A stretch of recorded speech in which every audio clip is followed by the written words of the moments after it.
ನಿಮ್ಮ ಹಳೆಯ ಒಡವೆನ ಅಧಿಕ ಬೆಲೆಗೆ ಮಾರಬೇಕೆ?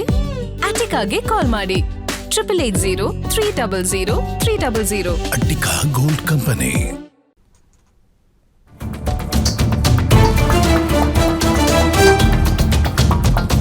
ಡಿಕೆಶಿಗೆ ಬಲ ತುಂಬಲು ಮುಂದಾದ ಬ್ರದರ್ ಸುರೇಶ್. ಸಿದ್ದರಾಮಯ್ಯ ಡಿಕೆಶಿ ಮುನ್ನವೇ ದೆಹಲಿಗೆ ಡಿಕೆ ಸುರೇಶ್. ಇನ್ನು ನಾಳೆ ದೆಹಲಿಯಲ್ಲಿ high command high voltage meeting. DKShi ಪರವಾಗಿ ಬ್ಯಾಟ್ ಬೀಸಲು ಹೊರಟ ಡಿಕೆ ಸುರೇಶ್. ಇನ್ನು ಮಾಡಿದ ಕೆಲಸಕ್ಕೆ ಕೂಲಿ ಕೊಡಿ ಕೇಳಲು ಹೊರಟಿದ್ದಾರೆ ಸುರೇಶ್, ಡಿಕೆ ಸುರೇಶ್. ಸಿಎಂ ಡಿಸಿಎಂಗೂ ಮುನ್ನವೇ ಅಪ್ಡೇಟ್ಗೆ ಡಿಕೆ ಸುರೇಶ್ ಮುಂದಾಗಿದ್ದಾರೆ. ಡಿಕೆಶಿಗೆ ಬಲ ತುಂಬುವುದಕ್ಕೆ ಬ್ರದರ್ ಡಿಕೆ ಸುರೇಶ್ ಮುಂದಾಗಿದ್ದಾರೆ.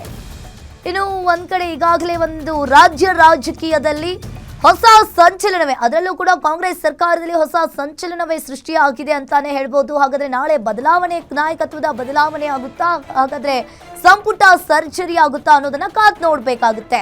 ಒಂದ್ ಕಡೆ ಡಿಕೆ ಶಿವಕುಮಾರ್ಗೆ ಬಲ ತುಂಬೋದಕ್ಕೆ ಡಿಕೆ ಸುರೇಶ್ ಅವರು ಕೂಡ ಪ್ರಯಾಣವನ್ನ ಬೆಳೆಸಿದ್ದಾರೆ. ಇನ್ನೊಂದ್ ಕಡೆ ಸಿಎಂ ಸಿದ್ದರಾಮಯ್ಯನವರಿಗೆ ಬಲ ತುಂಬೋದಕ್ಕೆ ಅವ್ರ ಜೊತೆ ಒಂದು ಶಾಸಕರು ಕೂಡ ಪ್ರಯಾಣವನ್ನ ಬೆಳೆಸಿರುವಂತದ್ದು. ಈಗಾಗಲೇ ಮುಖ್ಯಮಂತ್ರಿ ಸಿದ್ದರಾಮಯ್ಯ ರಾಜ್ಯದ ಹಲವು ಹಿರಿಯ ಸಚಿವರೊಂದಿಗೆ ದೆಹಲಿಗೆ ಪ್ರಯಾಣವನ್ನ ಬೆಳೆಸ್ತಿರುವುದು ಕುತೂಹಲಕ್ಕೆ ಕಾರಣವಾಗಿದೆ. ಹಾಗಾದ್ರೆ ನಾಳೆ ಹೈಕಮಾಂಡ್ ಮುಂದೆ ಏನೆಲ್ಲ ಬೇಡಿಕೆಯನ್ನ ಇಡ್ತಾರೆ, ಹಾಗಾದ್ರೆ ನಾಯಕತ್ವ ಕೊಡ್ತಾರಾ ಡಿಕೆ ಶಿವಕುಮಾರ್ ಅವರಿಗೆ ಅನ್ನೋದು ಕಾದ್ ನೋಡ್ಬೇಕಾಗುತ್ತೆ. ಈ ಹಿಂದೆಯೂ ಕೂಡ 6 ವರ್ಷದಿಂದ ಕೆಪಿಸಿಸಿ ಅಧ್ಯಕ್ಷರಾಗಿ ಕಾರ್ಯನಿರ್ವಹಿಸಿದ್ದಾರೆ. ಹಾಗೆ 3 ವರ್ಷದಿಂದ ಡಿಸಿಎಂ ಡಿಕೆ ಶಿವಕುಮಾರ್ ಅವರು ಡಿಸಿಎಂ ಆಗಿ ಕಾರ್ಯವನ್ನ ನಿರ್ವಹಿಸಿರುವಂತದ್ದು. 2 ವರ್ಷಗಳ ಕಾಲ ಸಿಎಂ ಆಗುವ ಲಕ್ಷಣಗಳು ಕಾಣಿಸುತ್ತಾ, ಏನೆಲ್ಲ ರಣತಂತ್ರವನ್ನ ಮಾಡ್ತಾರೆ ಹಾಗಾದ್ರೆ ಕಾದ್ ನೋಡ್ಬೇಕಾಗುತ್ತೆ. ಈಗಾಗಲೇ ಹೈಕಮಾಂಡ್ ಮುಂದೆ ಸಿಕ್ಕಾಪಟ್ಟೆ ಒತ್ತಡವನ್ನ ಹಾಕ್ತಾ ಇದ್ರು. ಪದೇ ಪದೇ ರಾಹುಲ್ ಗಾಂಧಿ ಅವರನ್ನ ಕೂಡ ಭೇಟಿ ಮಾಡೋದಕ್ಕೆ ತುಂಬಾನೇ ಪ್ರಯತ್ನವನ್ನ ಮಾಡ್ತಾ ಇದ್ರು ಡಿಕೆ ಶಿವಕುಮಾರ್. ಈಗ ದೆಹಲಿ ಹೈಕಮಾಂಡ್ ನಿಂದ ಡಿಕೆ ಶಿವಕುಮಾರ್ ಹಾಗೂ ಸಿಎಂ ಸಿದ್ದರಾಮಯ್ಯನವರಿಗೆ ಬುಲಾವ್ ಸಿಕ್ಕಿದೆ. 2028ರ ಸ್ಫೋಟಕ ಭವಿಷ್ಯವನ್ನ ನುಡಿದ ಡಿಕೆ ಶಿವಕುಮಾರ್. ಬಿಜೆಪಿ ನಾಯಕರು ಕೂಡ ನಿರೀಕ್ಷೆ ಮಾಡಿರದ ಭವಿಷ್ಯವಿದು. ಇನ್ನು 2023ರ ಭವಿಷ್ಯವನ್ನ ಹೇಳಿದ್ದ ಇದೇ ಡಿಕೆ ಶಿವಕುಮಾರ್. ಈಗಾಗಲೇ ನಾವು 136 ಸೀಟು ಬರ್ತೀವಿ ಅಂತ ನಾನೇ ಹೇಳಿದ್ದೆ ಅಂತ ಹೇಳಿ ಡಿಕೆ ಶಿವಕುಮಾರ್ ಕೂಡ ಹೇಳಿದ್ದಾರೆ.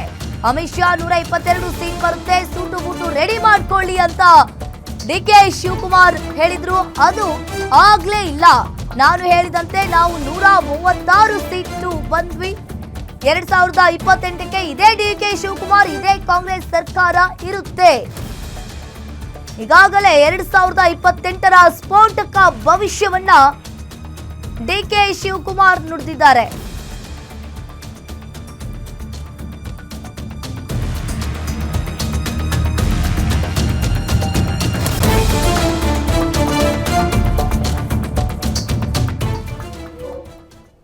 ಎಲ್ಲರೂ ಕರ್ಸ್ಬಿಟ್ಟು ರಾಜ್ಭವನ್ಗೆ ಬರ್ಕೊಡ್ರಯ್ಯ 122 ಸೀಟು, ಸೂಟು ಬಿಟ್ಟು ರೆಡಿ ಮಾಡ್ಕೊಳ್ಳಿ ಅಂತ ಹೇಳಿದ್ರು.